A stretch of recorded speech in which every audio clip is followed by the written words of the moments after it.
High everyone, আমি সispriya। Welcome back to my channel style and tips by সispriya। আজকে একটা খুব সুন্দর সাবেকি ব্রাইডাল লুক তোমাদের সাথে শেয়ার করতে চলে এসেছি। তো পুরো ভিডিওটা দেখতে হবে, আর ভিডিওটা যারা নতুন আছে কী করতে হবে, একটা লাইক, কমেন্ট, শেয়ার এবং সাবস্ক্রাইব।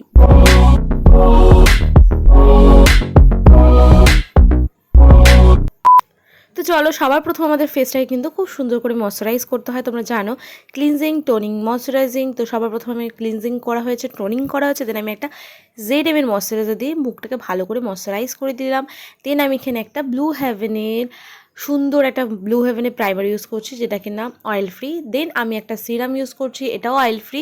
এটা কফি সিরাম, খুব ভালো একটা সিরাম, তোমরা কিনতে পারো অ্যাফোর্ডেবলের মধ্যে।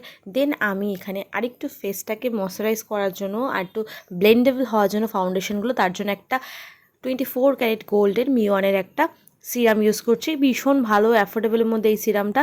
তারপর ফেসটা একটু গ্লো করার জন্য ফাউন্ডেশনটা, তার জন্য আমি একটা ল্যাকিউ বিউটির স্টোভ ক্রিম ইউজ করছি। এই স্টোভ ক্রিমটা ভীষণ ভালো।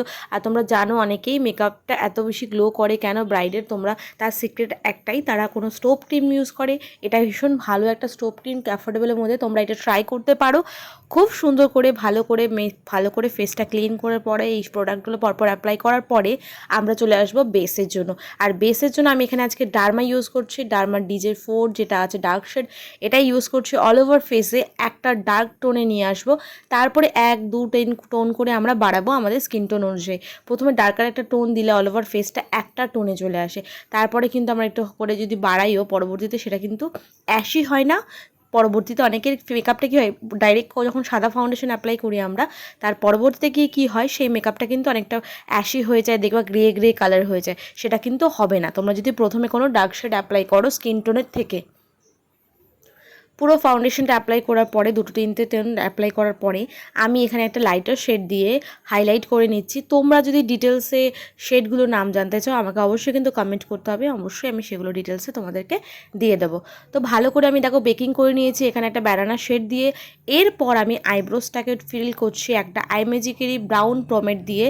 একটা বেলির ব্রাশ ইউজ করছি আমি এখানে, প্রমেটটা দিয়ে অ্যাপ্লাই করছি। আইব্রোটা যা আছে সেটাই করছি, জাস্ট যেটুকু ফিল করার প্রয়োজন আমি সেটুকুই ফিল করছি সুন্দর একটা বেলি ব্রাশ দিয়ে। তারপর আমি দেখো পুরো আইব্রোসটাকে সুন্দর করে কনসিল করে নিচ্ছি, মানে ভালো করে শেপটা দিচ্ছি যাতে ইনহ্যান্স হয় আইব্রোসটা ভালোভাবে। তার জন্য এখানে আমি ডার্মারি একটা ব্রাইটার শেড দিয়ে ভালো করে ক্লিন করে নিচ্ছি আইব্রোসটাকে। দেন বেলির ব্রাশটা দিয়ে কমপ্লিট করার পরে এবার আমি চলে আসছি আই মেকআপে। আই মেকআপটা আমি অনেকটাই স্লোলি তোমাদেরকে দেখানোর চেষ্টা করছি। সবার প্রথমেই আমি অ্যাজ আ ট্রানজিশন শেড আমি হালকা যে ব্রাউনের শেডটা হয় সেটা ইউজ করছি। আর আমার যে মডেল রয়েছে তার কিন্তু একদমই হুডেড আইস, ছোটো চোখ, চোখের উপরে এমন কোনো কাটক্রিজ বা হ্যালো আইস কিছু হবে না। তার জন্য আমাদের এই ধরনের চোখে যতটা পারবে সিম্পল আই লুক করার চেষ্টা করবে, জাস্ট হালকা কিছু না করার মতন করবে, সেটা অনেক বেশি ভালো লাগবে দেখতে। এই ধরনের চোখে তোমার কাটক্রিজ ভালো আসবে না, হ্যালো আইস ভালো আসবে না। যদি তুমি করো সেটা বোঝা তো যাবেই না, আরও একটা বাজে ব্যাপার হয়ে যাবে। তো এখানে দেখো আমি একটা ব্রাউন শেড দিয়ে খুব সুন্দর করে as a transition shade apply করছি। আস্তে আস্তে করে আমি কিন্তু ডিপার করছি কালারটাকে, একবারে আমি কখনো কিন্তু ডিপ করছি না। সবসময় ব্লেন্ড করবে কিভাবে, ব্লেন্ডিং করতে করতে ভেতরে গিয়ে আবার এই ভেতর থেকে বাইরে আসতে হবে রাউন্ড করে, ঠিক আছে? ভালো করে ডিটেলসে তোমরা ভিডিও যদি দেখতে চাও আমাকে কিন্তু কমেন্ট করতে হবে। তো এটা আমি যেখানে ইউজ করছি এটা একটা বিউটি গ্লেজড প্যালেটের মিক্স অ্যান্ড ম্যাচ প্যালেট, ভীষণ ভালো, তোমরা অ্যাপ্লাই করতে পারো। আর তারপর আমি মিডিলটায় জাস্ট কোনো একটা শিমার অ্যাপ্লাই করে নিয়েছিলাম সিম্পল। তারপর আমি কাজলে চলে আসছি। কাজলের জন্য আমি এখানে আই ম্যাজিকেরই কাজল ইউজ করছি। এই কাজলটা ভীষণ ভালো, আই ম্যাজিকের কাজল বলো, প্রমেট বলো, আই ম্যাজিকের পাউডার বলো, সব ভীষণ ভালো হয়। তো আমি দেখো আমাদের যে ওয়াটার লাইন রয়েছে ভালো করে অ্যাপ্লাই করে আমার আপার যে লাইনটা রয়েছে চোখের ওপরটা সেটাও আমি কিন্তু ভালোভাবে লাইন করে নিচ্ছি। তারপর আমি একটু মোটা করে কাজলটা পরবো চোখের নিচটায়।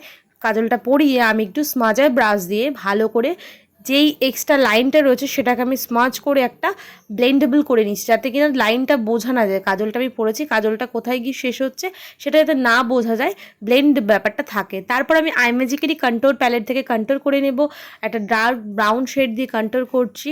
এই কন্ট্রোর প্যালেটটা ভীষণ ভালো, তোমরা অ্যাপ্লাই করতে পারো, দেখতে পারো, তোমাদের ব্রাইডদেরও অ্যাপ্লাই করাতে পারো।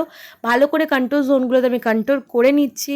দেন আমি আই ম্যাজিকেরই একটা ব্লাশার প্যালেট থেকে ব্লাশ অ্যাপ্লাই করছি। দেখো ব্লাশারটা ভীষণ ভালো, ব্লাশারটা কিন্তু ওর স্কিন টোনটা যেটা মিডিয়াম স্কিন টোন, তো আমি একটু মিক্স অ্যান্ড ম্যাচ করে ইউজ করছি। আর ব্লাশারটা আমার ভীষণ প্রিয়, আর ব্লাশারটা আমি নিজে দিতেও পছন্দ করি এবং আমি আমার ব্রাইড বলো মডেল বলো সবাইকে দিয়ে থাকে। তারপর আমি একটা গ্ল্যাম 21-এর একটা ফিক্সার দিয়ে পুরো সেটটাকে ভালো করে ফিক্স করে নিলাম। দেন আমি একটা হোজো হাইলাইটার ইউজ করছি গোল্ডেন শেডের। আর হাইলাইটার কিন্তু সব সময় আমাদের ফিক্সার ইউজ করার পরেই আমরা হাইলাইটার ইউজ করব, তোমরা প্রত্যেকেই জানো কম বেশি। তো ভালো করে হাইলাইট জোনগুলোতে হাইলাইটারটা অ্যাপ্লাই করার পরে আমি এখানে একটা মেরুন কালার টিপ পরেছি, যেটা অনেকটা বড় ফেসে মডেলের। তারপরে আমি ছোট করে দিয়েছিলাম, একটা সুন্দর সাবেকি কলকা করেছি, একটা সুন্দর বান করেছি, ফ্রন্টে জাস্ট হালকা ভেরিয়েশন রেখেছি, সিম্পল, কোনো অ্যাডভান্স হেয়ারস্টাইল হয়নি সেরমভাবে।